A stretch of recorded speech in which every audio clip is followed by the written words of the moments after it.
जय श्री ओम नमः सिद्धेभ्य। एस सुरासुर मणु सिंध वंदिदं धोदघादिकं मलम प्रणमामि वड्ढमाणं तीर्थं धम्मस्कातारं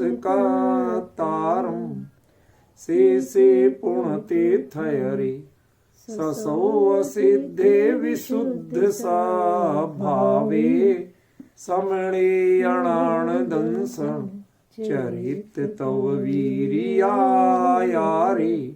ते सौवे समगम पतेगमेव पतेगम वंदामि अवट्टन्ते अर्हन्ते मानुषे खेते किच्चारिहन्ताणम् सिद्धाणं तहिणमो गणहराणम् अज्जावैवगाणं साहूणं चैव सौवेसिं ते सिं विशुद्धदंसन् आणपहाणा समं समासिज ओवसंपयामि सम्मं जतोणिवाण संपत्ति। प्रवचन सार परमागम चरणान योग चूलिका महाधिकार गाथा 228 पृष्ठ 440। केवल देहो समणो देहेण ममत्तिरहित करि परिकम्मो आजुत्तो तम तवसा अणिगुह्य अपणो सत्यम।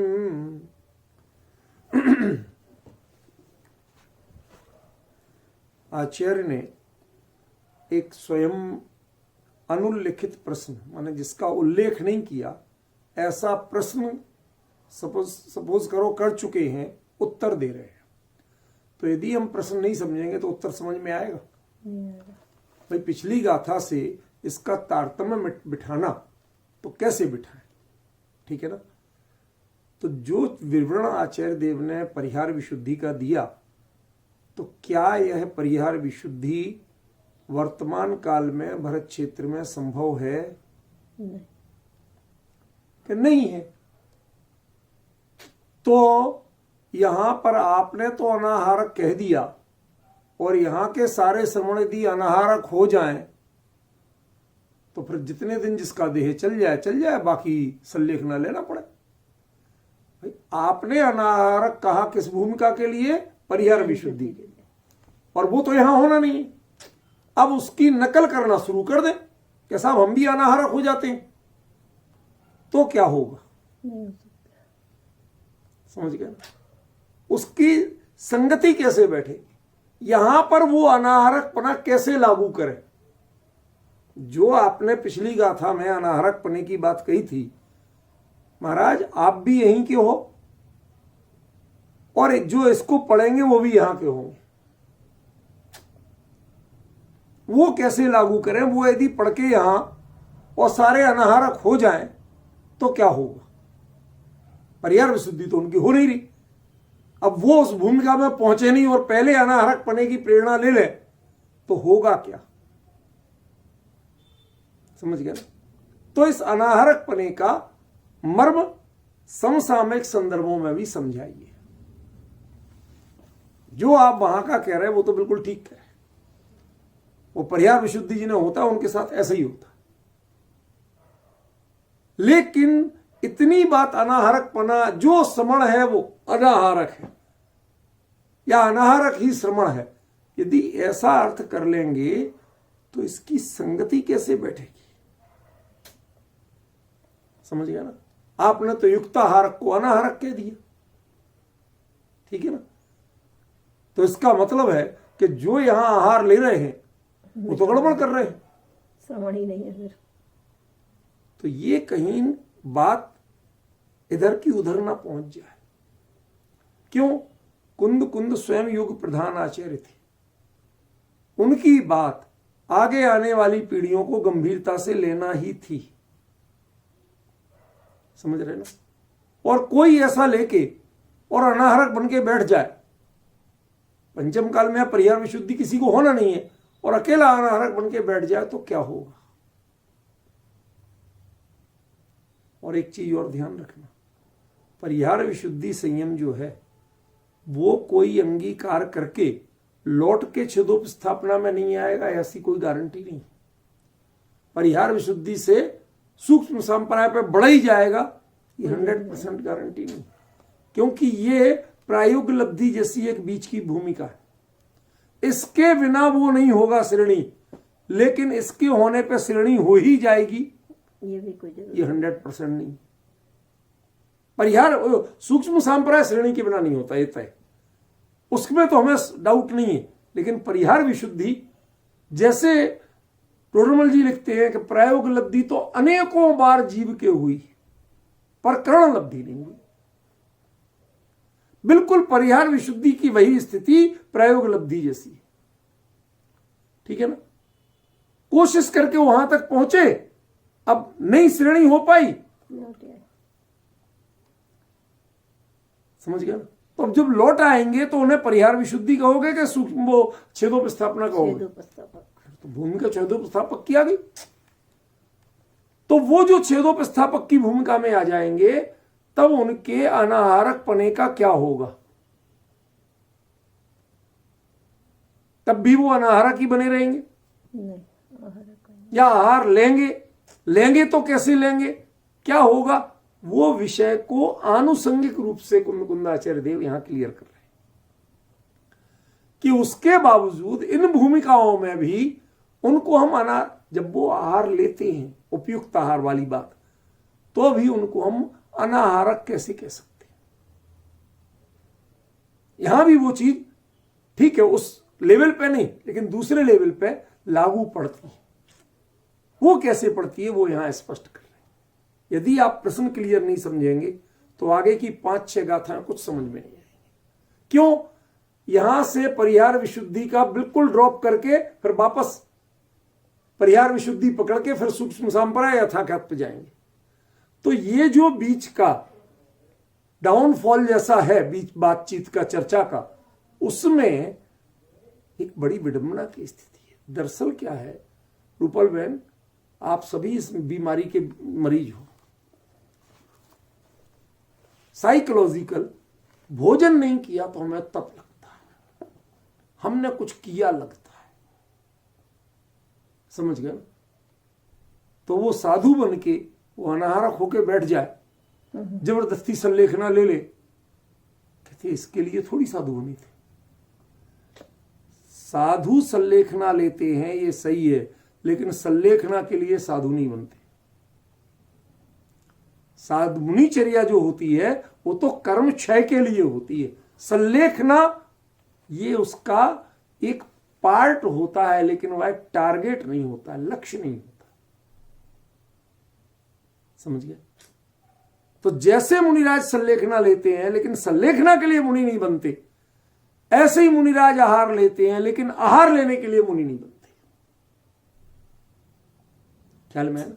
वह बात इस गाथा में स्पष्ट कर रहे हैं कि जो अनाहारकपना है वो परिहार विशुद्धि का है, लेकिन यदि परिहार विशुद्धि वाला भी उसमें टिक्के और श्रेणी नहीं ले पाए तो वो भी कहां आ जाएगा, छेदोपस्थापना। अब छेदोपस्थापना में वो अनाहारक बना रहेगा या उपयुक्त आहार लेगा।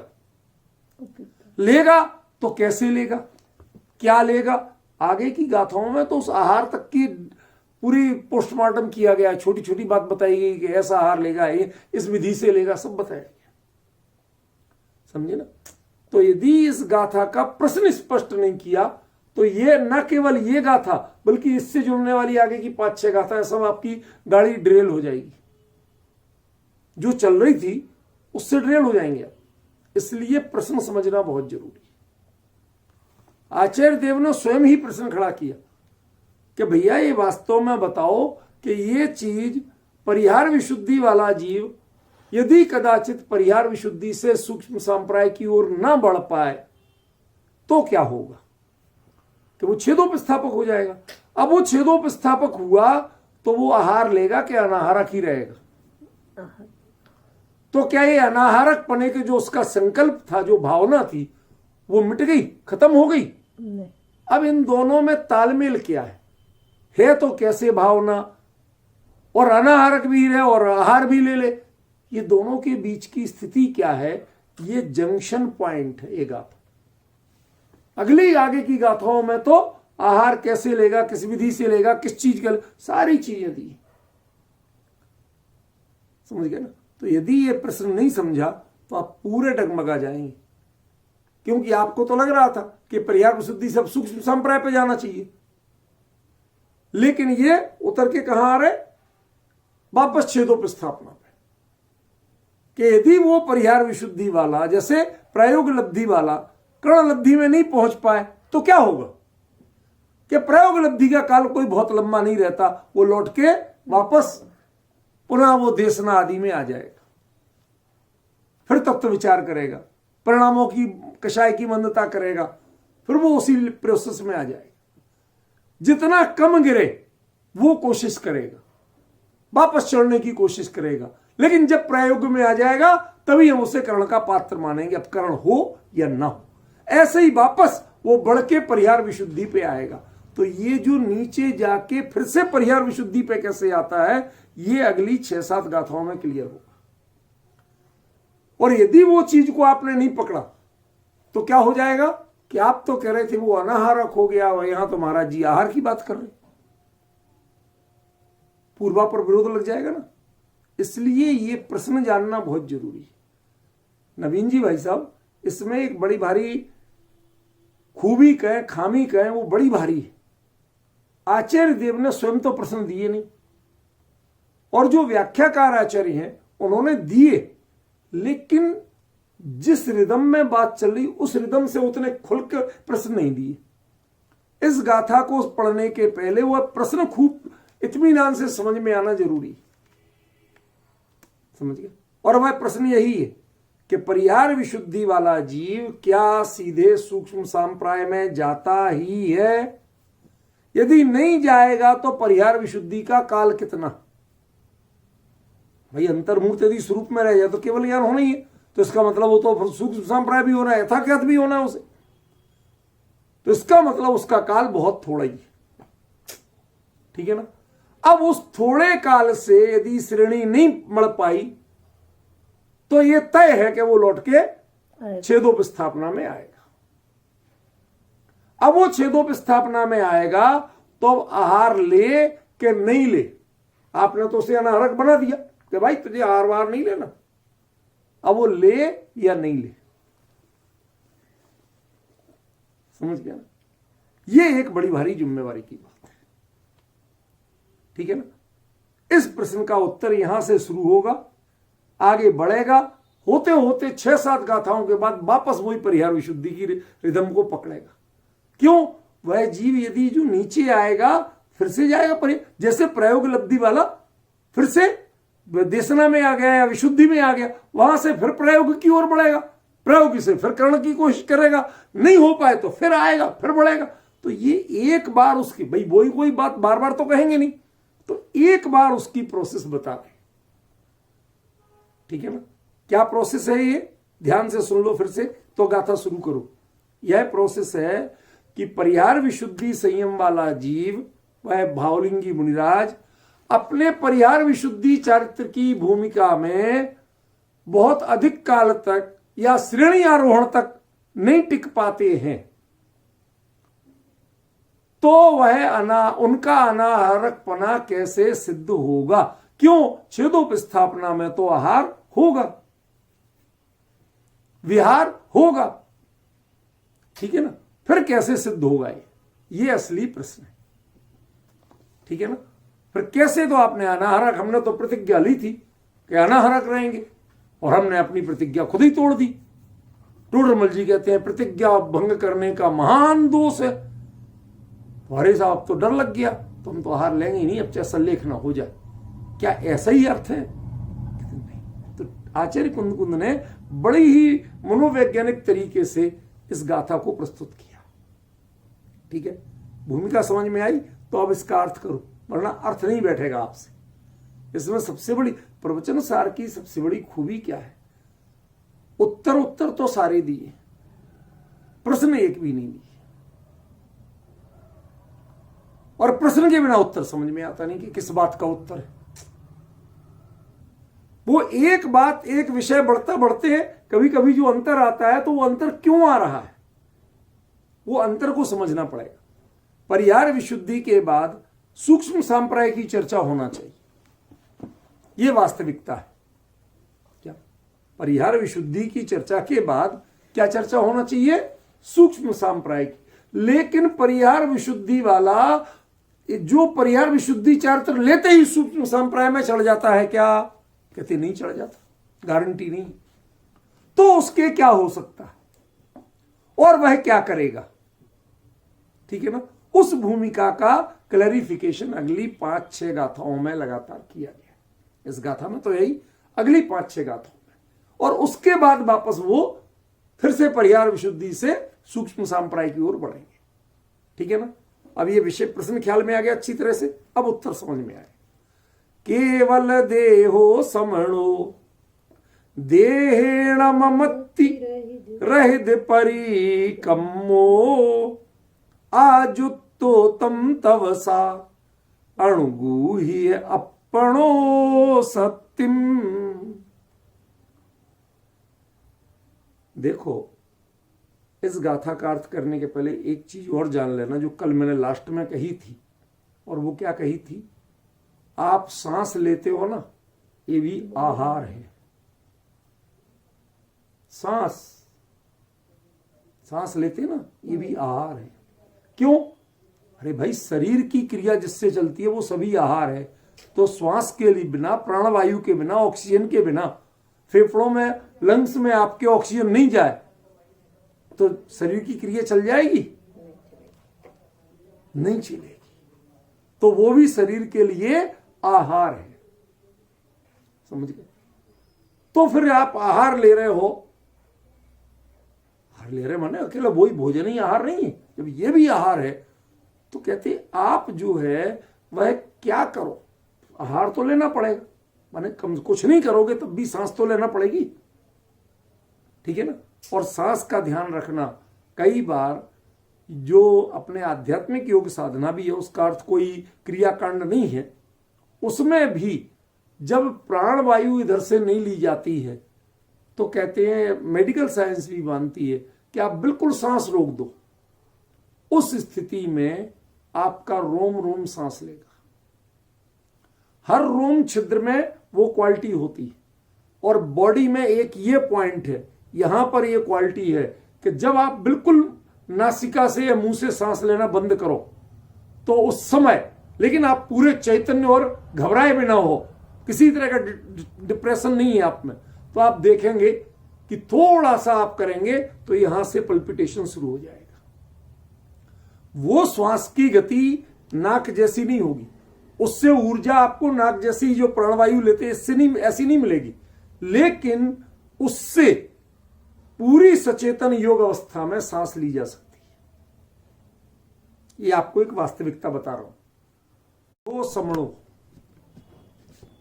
वह श्रमण जो है वह केवल देह वाले हैं।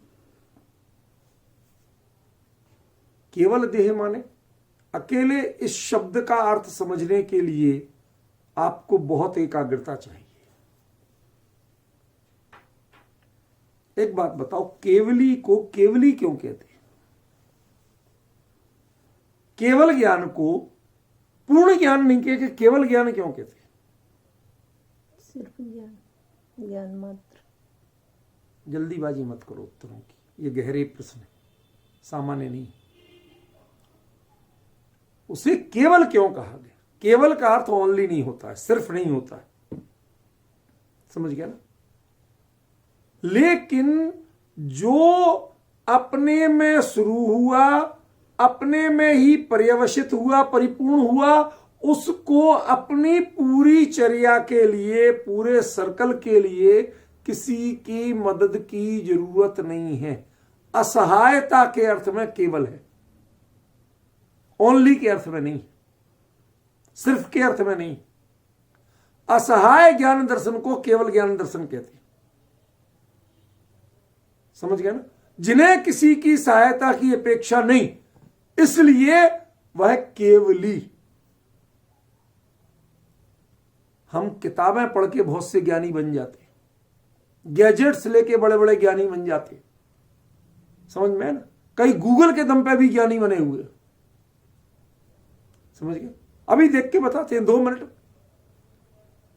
ऐसे चतुर बहुत हैं, लेकिन जिनके ज्ञान दर्शन को किसी की मदद की जरूरत नहीं, अपेक्षा तक नहीं, वो कौन है?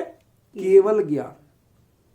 बहुत ज्ञान, पूर्ण ज्ञान अलग चीज है, पूर्णता होना अलग चीज है, और असहायता होना अलग चीज है। ये कैसे प्रमाणित करोगे कि जो आपकी पूर्णता है, जैसे एक बच्चा 100 आउट ऑफ 100 लाया, पूर्ण तो लाया, लेकिन ये कोई शाबाशी की बात नहीं।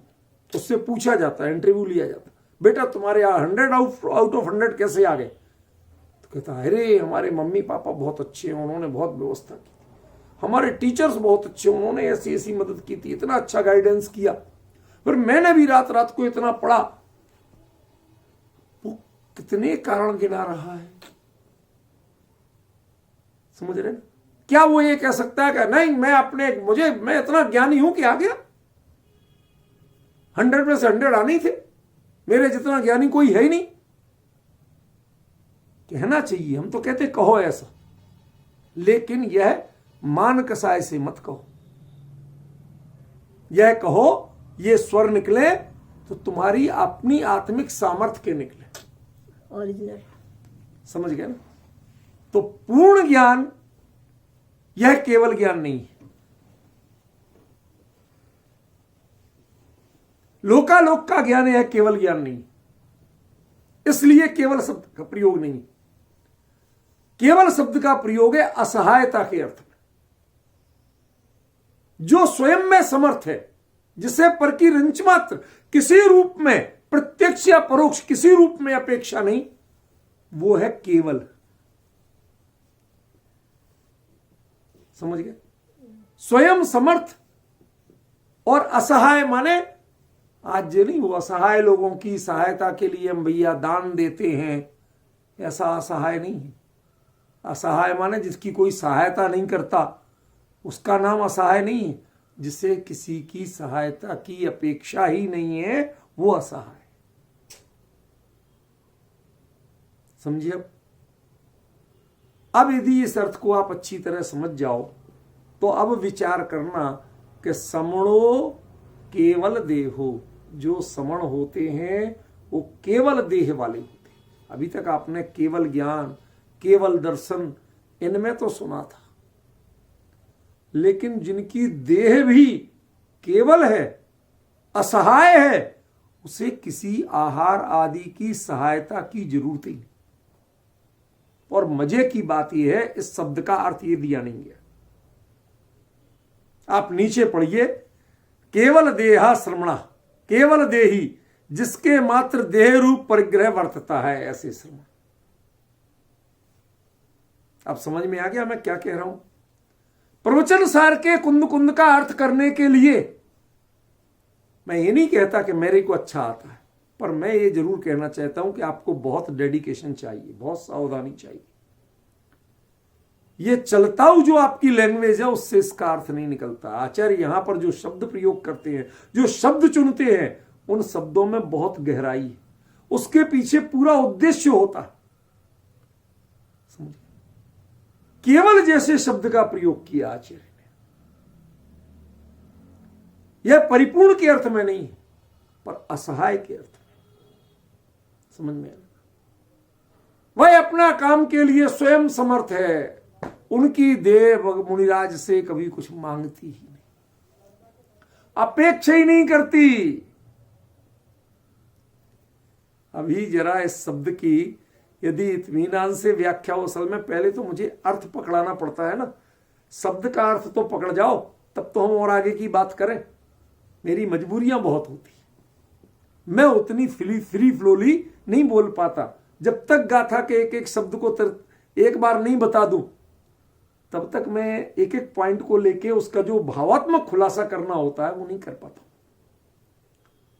इसलिए केवल दहो समणों का मैं अभी खुलासा करूंगा, अभी एकदम नहीं कर रहा हूं, पर जितना बताया उससे आप लोग दिमाग में बिठाओ कि ये देह मात्र परिग्रह, गात्र मात्र परिग्रह, ये परिग्रह की बात कहां से आ गई है? पॉइंट समझ में आ रहा कि नहीं आ रहा रूपल बहन? ये परिग्रह की बात कहां से आ गई? किस हकीम ने कह दिया कि आचार्य देव यहां कह रहे कि केवल देह माने मात्र शरीर है मेरे पास और कुछ नहीं है, जामा तलाशी ले लो? ये क्या, कहां से ले आए आप ये परिग्रह की बात? ये बात चल किसकी रही है? अरे नीचे भी आ गया, छेदोपस्थापना में भी आ गया, पर परिहार विशुद्धि से होके आया है। उसके परिणामों की जाति अकेले छेदोपस्थापना वाले से तो बेहतर ही होगी कि कमजोर होगी? नहीं, बेहतर है। तो क्या बेहतर है बताओ? कि वो केवल देही है, उसकी देह अपने आप में स्वयं समर्थ है, असहाय है, वह आपकी सहायता मांगती ही नहीं, वो कभी आपको डिस्टर्ब करती ही नहीं कि भैया चलो अब टाइम हो गया, हार वार कराओ है, और तुम नहीं कराओगे, 2 दिन हो गए, 2 दिन से नहीं कराया, धीरे धीरे फिर परेशानी आएगी, तुम्हें चक्कर आना शुरू हो जाएंगे, फिर कैसे पढ़ोगे, कैसे अपना चिंतन करोगे, कैसे साधना करोगे? ये मुनि धर्म बड़ा कठिन है, कैसे? ये जो समस्याएं जो सुनाते हैं ना, उन्हें पता ही नहीं है केवल देहो समणों का अर्थ क्या होता है। मैं इसीलिए कोई टीका के कहीं के कोई शब्द पढ़ना नहीं चाहता, क्योंकि कुंद कुंद जो प्रयोग कर रहे हैं वो उनकी रिदम चल रही है, वह धारा एक चल रही है, उस धारा से अर्थ निकलेगा। आप जो दूसरे अर्थ निकाल रहे हो उनसे अर्थ नहीं निकलेगा, गाथा ही छूट जाएगी, ऐसी लगेगी अब प्रासंगिक सी गाथा है। समझ गया ना? ये जिसे तरतमता बोलते हैं, तारतम्य बोलते हैं, वह बना रहना चाहिए।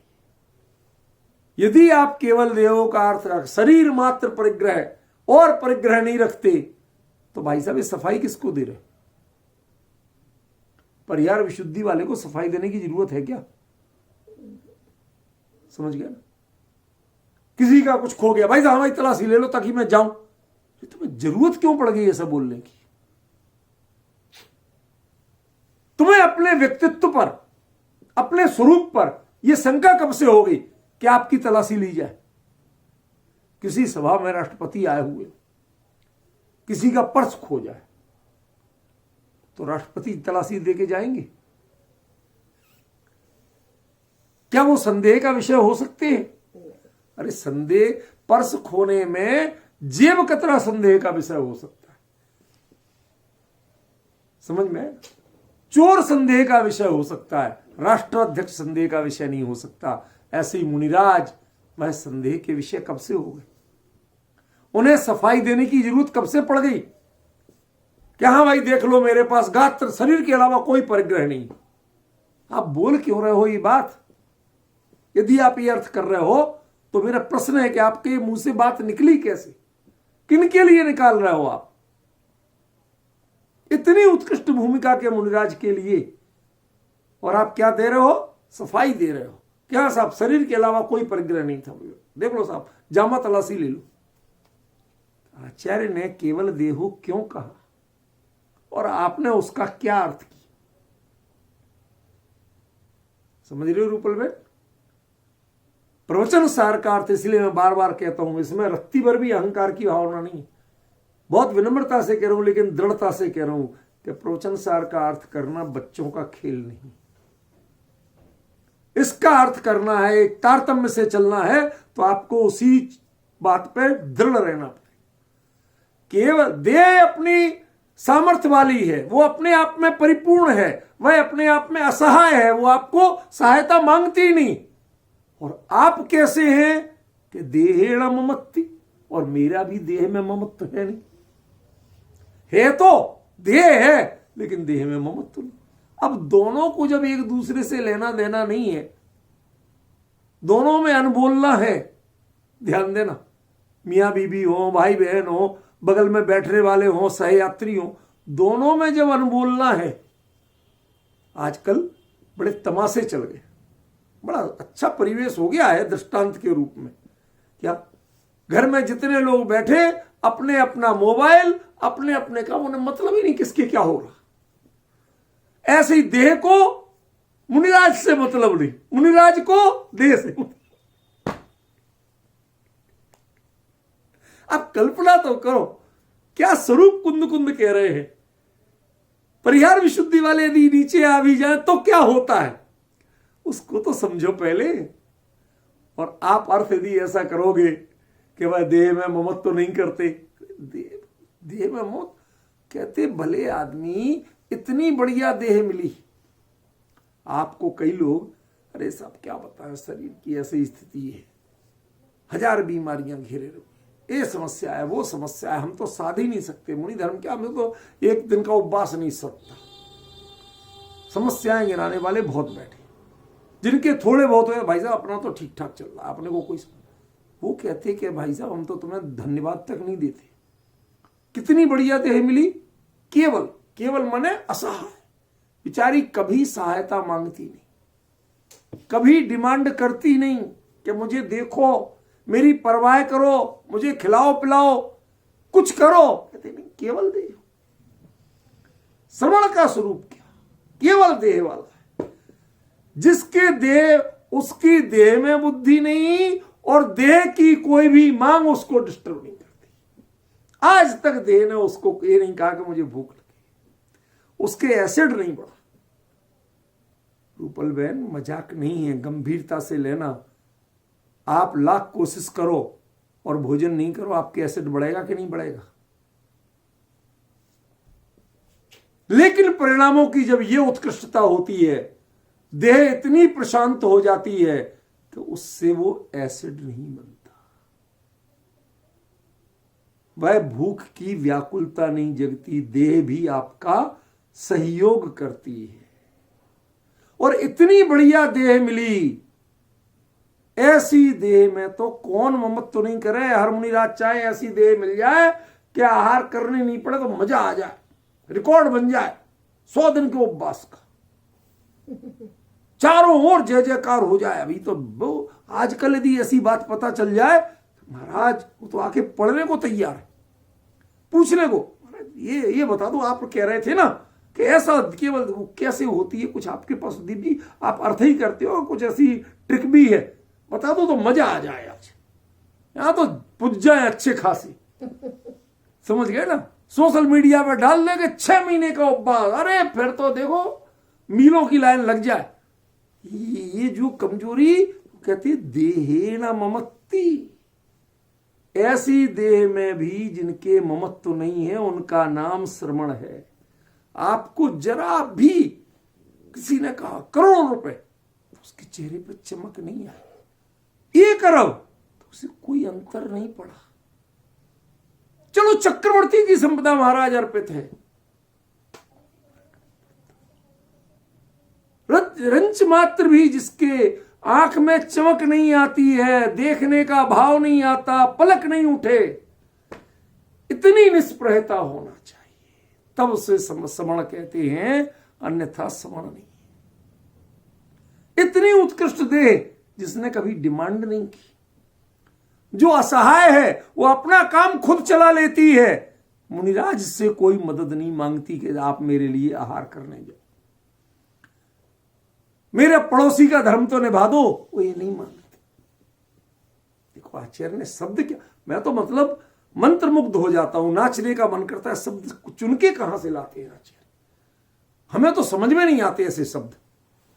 क्या कोशिश करते तो नहीं आते पकड़ में, केवल के साथ ज्ञान शब्द सुना, दर्शन शब्द सुना, केवल ही सुना, लेकिन केवल देहो,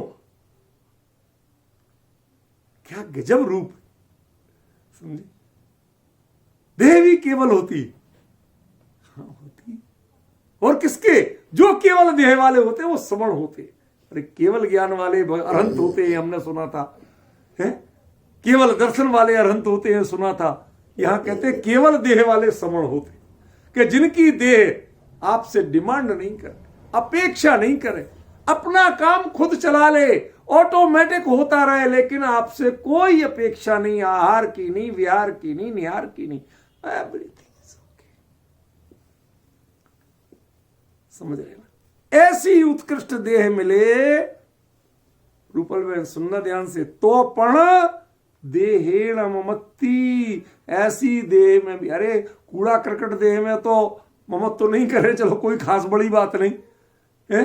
बहुत से चाहते कि बदल ले, भले ही नहीं बदल पाते, लेकिन उन्हें ऑफर मिल जाए कहीं से तो बदल लें, एक्सचेंज कराए, दूसरी देह ले आए जरा ठीक ठाक हो, ताकि परेशान नहीं हो। जैसे आप कंप्यूटर बदलते, मोबाइल बदलते, गाड़ी बदलते, घर बदलते, ऐसे ये ठिकाना, ये जो किराए का घर है ना, ये नहीं बदल पाती है, इसका कोई ऑप्शन नहीं।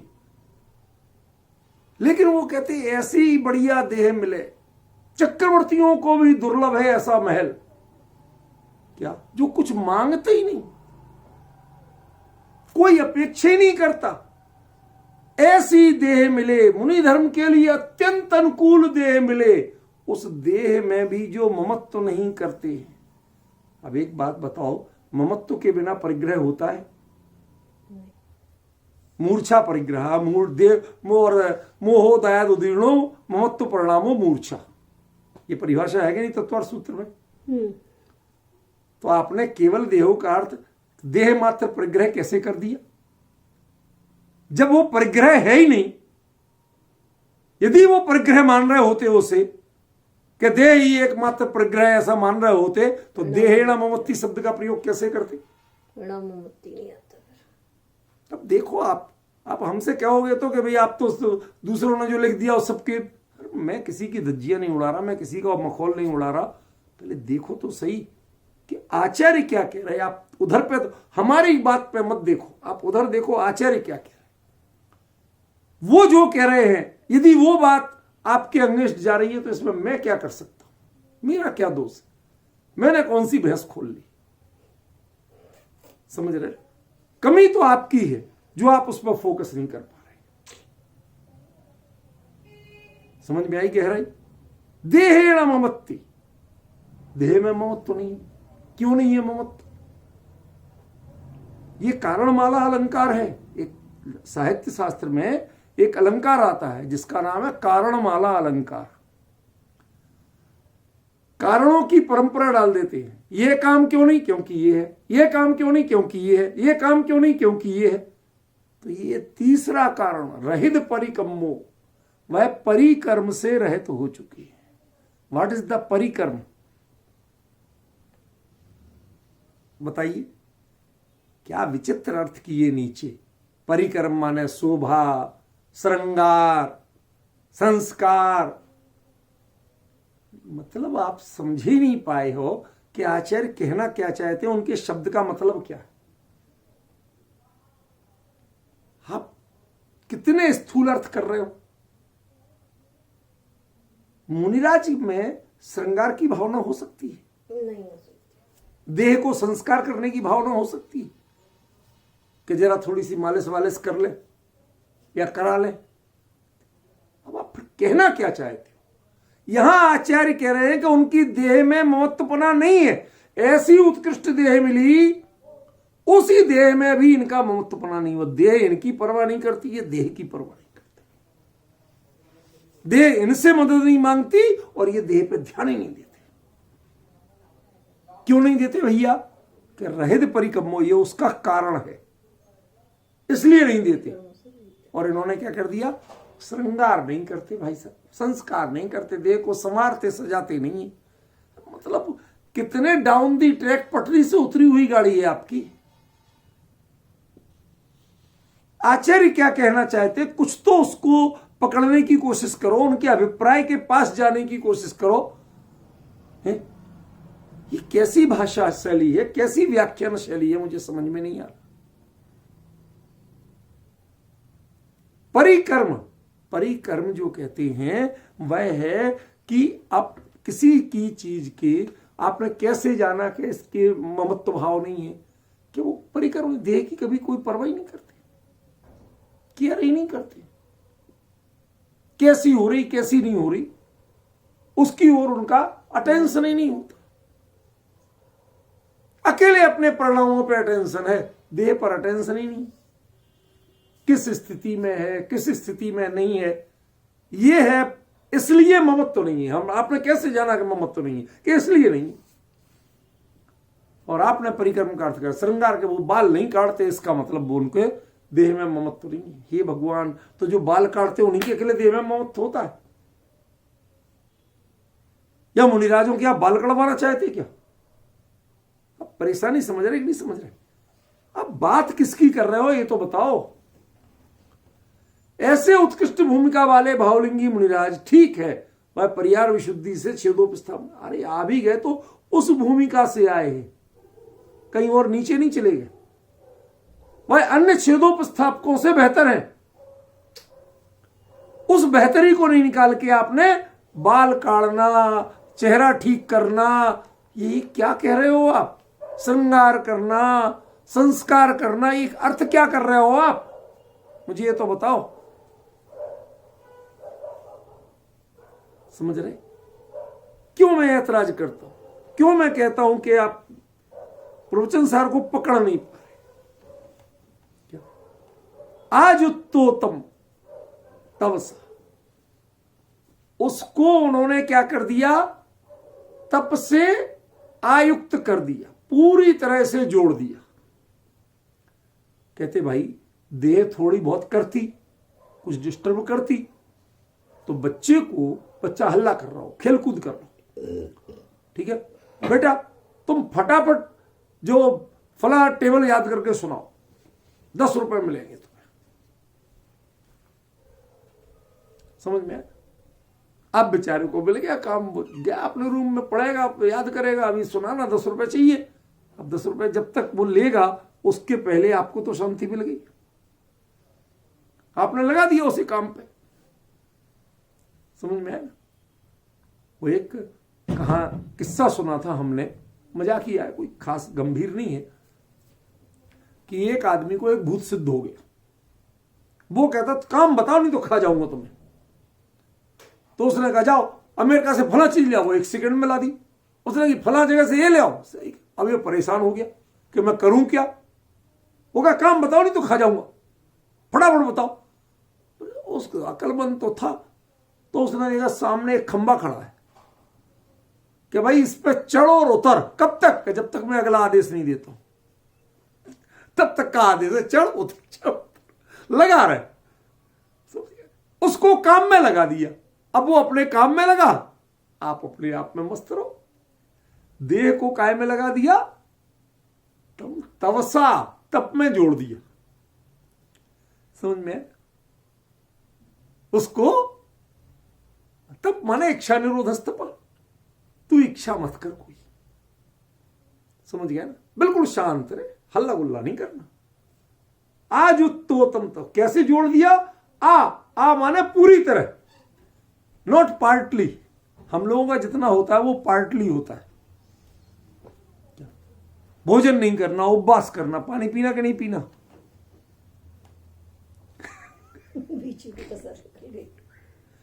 आप समझ रहे कि नहीं समझ रहे? आपका जो कुछ भी होता है वो पार्टली होता है, टोटली नहीं होता है। आचार्य ने क्या कहा? आज उत्तो, पूरी तरह से जोड़ दिया है उसको। काय में? तपसा, तप से। देख भाई इच्छा की और तू मरा, इसलिए इच्छा नहीं करना। आप कल्पना कर सकते हो कि जो ऐसी उत्कृष्ट भूमिका वाले हैं उन्हें आहार की ही नहीं, निहार तक की इच्छा नहीं होती। कोई विकल्प नहीं आता, देह कहीं विकल्प पैदा नहीं करने देती। जब तक उपयोग अपने स्वरूप में स्थिर हो रहा है, देह ऐसी बिल्कुल रियल में मिट्टी हो जाती, जैसे बिल्कुल निष्क्रिय, पाषाण की तरह। मैंने आपको बताया था निहाल भाई का एक संदर्भ, संस्मरण। मुझे कलकत्ता में उनके सुपुत्र ने मुझे बताया सारा। कहते साहब एक बार निहाल भाई कहीं पहुंचे, किसी के यहां भोजन करना था, बड़ा सेठ था, उसके यहां भोजन हुआ। तो रसोइयों को बता दिया कि महाराज जरा ये थोड़े धर्म कर्म वाले व्यक्ति है, अच्छी तरह इनको बिठा के भोजन कराना।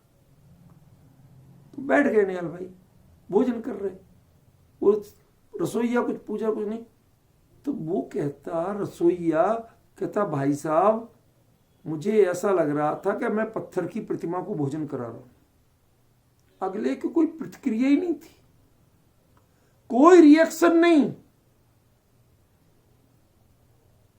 नमक है नहीं है, मिर्च है नहीं है, मीठा दिया खट्टा दिया, किसी के प्रति कोई रिएक्शन नहीं। ले रहे थे, लेकिन वो ले रहे थे, हमें यही नहीं लग रहा था। अब आज तो तम तपसा, यद्यपि वो तप नहीं था, लेकिन दृष्टांत बता रहे, एक संकेत बता रहे, जिसने अपने शरीर को भी पूरी तरह तप से जोड़ दिया, इच्छा निरोध, उसकी डिमांडों का, कुछ अपेक्षाओं का विकल्प तक नहीं। शरीर कोई विकल्प पैदा नहीं करता आपको, समझ गए? कि मुझे आना है, कि खाली करना है, कि हवा चाहिए, कि गर्मी चाहिए, कि सर्दी चाहिए, कुछ विकल्प पैदा नहीं करता। आप कल्पना करिए, मैंने पढ़ा है रूपल बहन, सिकंदर के जो गुरु थे उन्होंने लिखा इसके बारे में, अरस्तु ने, कि जब वो अपने सिकंदर के साथ आ रहे थे भारत पर जीतने के लिए, तो उन्होंने यहां जब एंटर कर रहे थे भारत के एरिया में, तो वहां ऊपर अफगानिस्तान के बाद जो काफी बर्फीला एरिया है, तो वहां पर उन्होंने उस बर्फीले एरिया में, कश्मीर वगैरह के एरिया में कुछ साधु देखे, नग्न दिगंबर, जो गले तक बर्फ से ढके हुए थे। पता तब चला कि उनमें से ही कोई खड़े होके अचानक कहीं चल दिए, तो पता चला ये तो नग्न दिगंबर थे। हमने सोचा इन्हें कुछ कपड़े वपड़े पहन रखे होंगे। उस सिकंदर उन दिगंबर मुनिराजों के बारे में सोचता रहा। भारत में आके उसका पौरुष थक गया। कहती अरे, मैं अपने आप को सेना के बल पर बड़ा सूरवीर मानता हूं। ये ऐसे सूरवीरों का देश है कि जो नग्न रह रहे हैं और जिनको बर्फ में ढके हुए, उनको बर्फ कोई असर नहीं डाल रही, उनकी चेतना पर कोई असर नहीं पड़ रहा। सहज उठ के खड़े हुए, चल दिए, आके बैठ गए, वापस ढक गए बर्फ से, कोई फर्क नहीं। आज उत्तोतम तपसा, शरीर को तो तप में जोड़ रखा है, इच्छाओं में जोड़ा कहां है? इच्छाओं के निरोध में जोड़ा हुआ है। समझ में? कैसे? अणु ही अपनो सत्यम, जो अपनी शक्ति है उसको रत्ती भर भी छुपाए बिना नहीं। अभी इसका अर्थ तो समझे ही नहीं आपने, ये तो सिर्फ शब्दार्थ समझा है, असली अर्थ आपने कुछ मैंने बताया नहीं, अभी आपने समझी नहीं। अपनी शक्ति को छुपाए बिना माने, ध्यान रखना, दुनिया में शक्ति का अर्थ प्रतिरोधक क्षमता होता है, संवर्धक क्षमता नहीं होता। बेशा बड़ा सूरवीर है, इतनी सड़ी गर्म सर्दी में भी हाफ शर्ट में रहता है। हमारे यहां ऑफिस में एक लड़का है, कहने को तो बेचारा क्लास 4 में एमटीएस है, लेकिन वो जितनी चाहे तो आपने कभी कभी उसको हाफ शर्ट से ज्यादा पहने नहीं देखा। कोई कमी है ऐसा नहीं, भले ही छोटे पद पे, पर ऐसा कोई कमी नहीं है, नहीं पहनते बस। कोई गुरुजी कभी ठंड नहीं लगती। अरे साहब तेरी बड़ी हिम्मत है। जब हम inner, shirt, sweater, wind cheater, कान में बंद मफलर सब करके जाते हैं, तब वो बड़े इत्मीनान से मुस्कुराते हुए हाफ शर्ट में घूम रहा होता। अरे साहब बड़ी शक्ति है। इसका नाम कोई शक्ति नहीं है, ये तो प्रतिरोधक क्षमता वाली बात है। संवर्धक क्षमता बताओ, कपड़े नहीं पहन के तुमने क्या कर लिया ये बताओ। सर्दी से तुम डिस्टर्ब नहीं हुए, ये कोई बड़ी बात नहीं। सर्दी से डिस्टर्ब नहीं होके तुमने किया क्या? पॉइंट समझ में आया? शक्ति उसका नाम है। शक्ति दूसरे को हमने रोक दिया, इसका नाम शक्ति नहीं। तुमने सेल्फ डेवलपमेंट क्या किया, उसका नाम शक्ति। जो परम चरितार्थ हो वह पुरुषार्थ नहीं होता है। जो पुरु गुणों में, आत्मिक गुणों में, अपने स्वरूप में चरितार्थ हो, उसका नाम पुरुषार्थ होता है।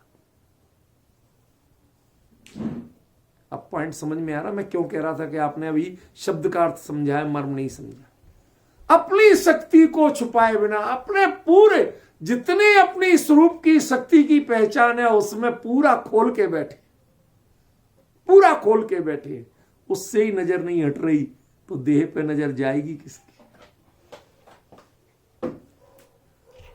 उसकी ड्यूटी उसको पकड़ा दी और मैं अपने काम में मग्न हूं। इतना काम फैला रखा है कि मुझे सिर उठाने की फुर्सत नहीं, उपयोग बटाने की फुर्सत नहीं। यह है अर्थ अपड़ो सत्यम का अर्थ। आप कुछ का कुछ और समझ रहे थे इसलिए मैंने टोका कि वहां मत जाओ, लौट के आओ यहां, यहां अर्थ कुछ और है। क्या वो एक हिंदी के कवि हैं, उन्होंने लिखा, एक कविता लिखी, ओ गगनचारी जरा ठहरो, यहां उतरो, यहां मधुमास छाया है। मधुमास माना बसंत ऋतु। वो अपनी बसंत ऋतु पे इतना रीझ रहा है, इतना रीझ रहा है कि जो आकाश में उड़ने वाले परिंदे या देव जो भी हो, ओ गगनचारी जरा ठहरो, कहां भागे जा रहे हो, उड़े जा रहे हो, यहां उतरो, यहां आओ। तुम क्या ढूंढने जा रहे हो? जो जीवन का लक्ष्य है उसकी दृष्टि में हो, मेरी दृष्टि में नहीं। जो जीवन का लक्ष्य मधुमास वो यहां छाया हुआ है। आओ तो हम भी मजे कर रहे हैं, तुम भी मजे करो। आप सोचिए तो सही, अपनों सत्यम की बात कर रहे हैं, दूसरे की बात नहीं कर रहे। इतना आनंद के उससे विकल्प आने की फुर्सत नहीं है। देह पगवल में लगी है, उसको काम पे लगा दिया। क्या काम पे लगा दिया? आज तो तुम तवसा, तो अब तब से जोड़ दिया, चल भाई कर, ने सुलझा इसको। समझ में? और मैं अपनी शक्ति को छुपाया नहीं।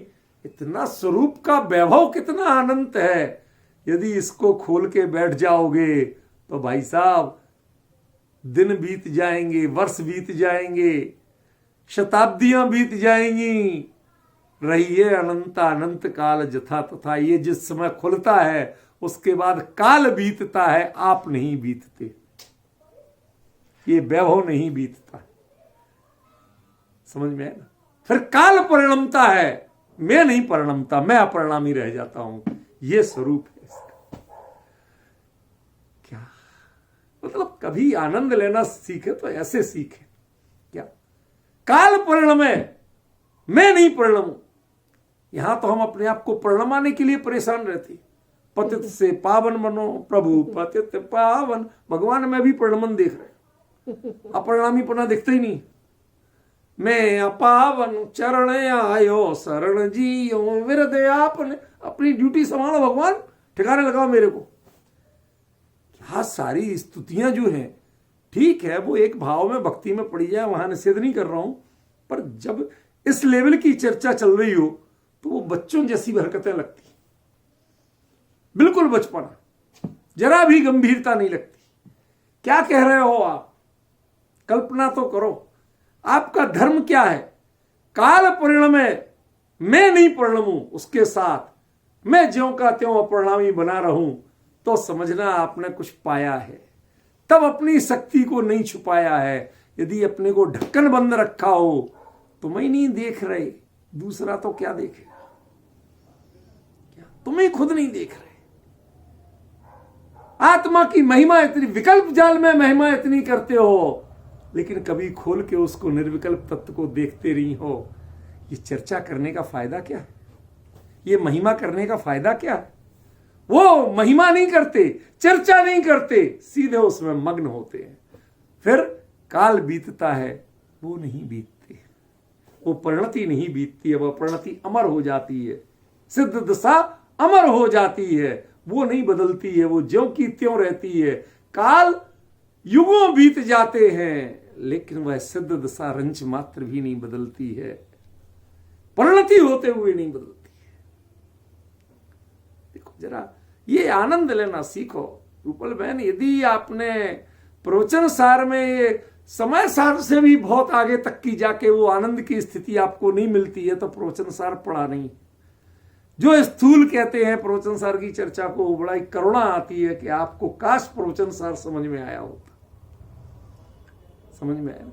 काश प्रवचन सार समझ में आया होता। यदि समझ में आ जाता तो ये शब्द जीवन में कभी नहीं बोलते।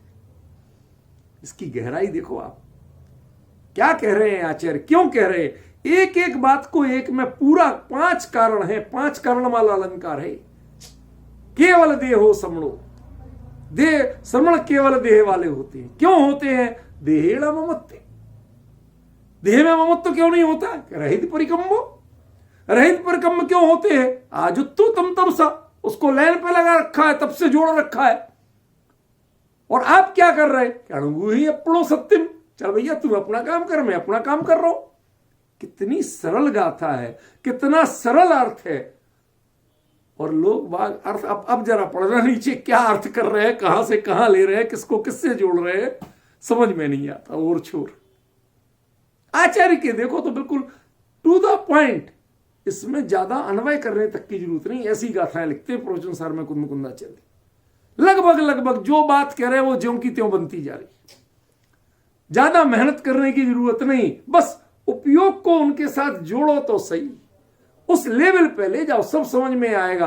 आप अपने अलग लेवल पे रहो और आचार्य को अलग लेवल पे छोड़ दो तो समझ में नहीं आएगा।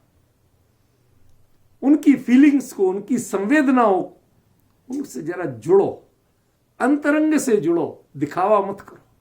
हाथ जोड़ने का दिखावा मत करो, मन जोड़ लो तो आपको समझ में आ जाएगा प्रवचन सार। आज लोग हाथ तो जोड़ते हैं प्रवचन सार के, लेकिन उपयोग नहीं जोड़ते। प्रवचन सार उपयोग जोड़ने का ग्रंथ है, हाथ जोड़ने का ग्रंथ नहीं।